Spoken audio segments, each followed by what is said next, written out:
Ce programme vous est présenté en partenariat avec Le Monde de la Bible.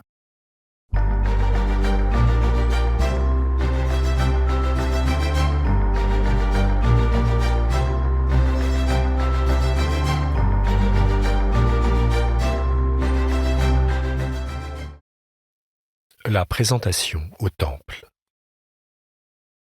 Lorsque l'abbaye de Cœur Moussa fut fondée en 1961 au Sénégal par les moines bénédictins de l'abbaye de Solesmes, se posa très vite la question de la décoration de l'église abbatiale. Celle-ci fut confiée à l'un des moines de l'abbaye mère, dont Georges-Marie Saget, qui opta pour une grande composition reprenant des épisodes de la vie de la Vierge. Réalisée par un Européen pour un monastère d'Afrique, cette fresque est tout à fait caractéristique de l'art sacré et de la théologie des années 1960. Ce qui frappe tout d'abord, c'est la très grande économie de moyens, à la fois picturaux et narratifs. Fidèle au renouveau biblique qui marque l'Église catholique depuis le milieu des années 1940, l'artiste se focalise sur le texte en se resserrant sur les personnages principaux. Joseph à gauche, les mains en prière. Marie au centre, qui porte les deux oiseaux dont parle le texte de Luc. Ils l'emmenèrent à Jérusalem pour le présenter au Seigneur, selon qu'il est écrit dans la loi du Seigneur. Tout garçon premier-né sera consacré au Seigneur, et pour offrir en sacrifice, suivant ce qui est dit dans la loi du Seigneur, un couple de tourterelles ou 2 jeunes colombes. Et le vieillard Siméon qui tient l'enfant Jésus emmailloté dans ses bras, en le soutenant dans un linge. Ensuite, évidemment, c'est le caractère nettement africain que l'auteur a voulu donner à la scène. Les personnages sont figurés la peau noire. Marie se reconnaît dans toutes les fresques par le magnifique boubou à large cercle orangé. Elle arbore aussi un foulard noué haut sur la tête, à la manière africaine. Héritier de la théologie de son époque, Georges Saget entend adapter son art en suivant la direction donnée par Pie XII en 1951 dans son encyclique Evangelii Praecones. L'apôtre est le messager de l'Évangile et le héros de Jésus-Christ.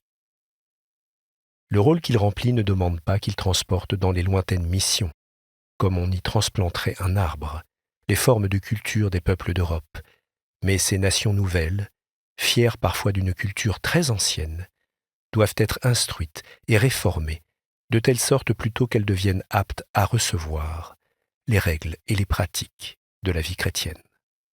En bref, il faut inculturer l'Évangile. Jusqu'où l'artiste réussit-il à le faire ? Malgré ses efforts, on peut remarquer que cette africanité n'est que de façade. La composition le montre parfaitement. Elle s'inspire de la manière dont la scène est peinte en Europe depuis la Contre-Réforme. Tout y est. Les attitudes des personnages, l'un des parents en prière, l'autre portant les oiseaux, le petit Jésus emmailloté, les yeux levés du vieillard Siméon. L'artiste a fait figurer le bout d'un autel, avec les 2 rectangles superposés, qui correspond à l'habitude de donner à l'autel des sacrifices juifs du temple la forme de la table eucharistique chrétienne.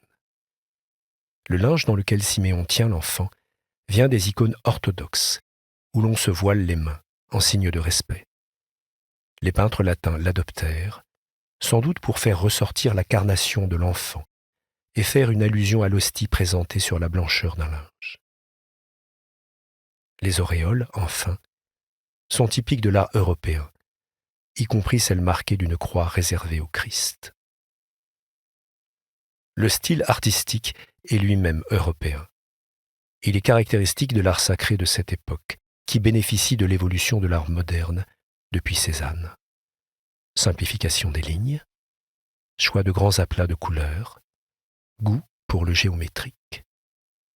Le cercle, par exemple, revient de façon obsédante dans toute la fresque, aussi bien dans le vêtement de Marie que dans les auréoles, qui sont distribuées de manière régulière dans toute la composition.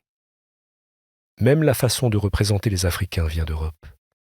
Avec ses cheveux crépus, ses narines épatées, ses lèvres proéminentes, Joseph n'est-il pas une sorte de caricature de la manière de voir les Africains, depuis le bourg rural de Solesmes?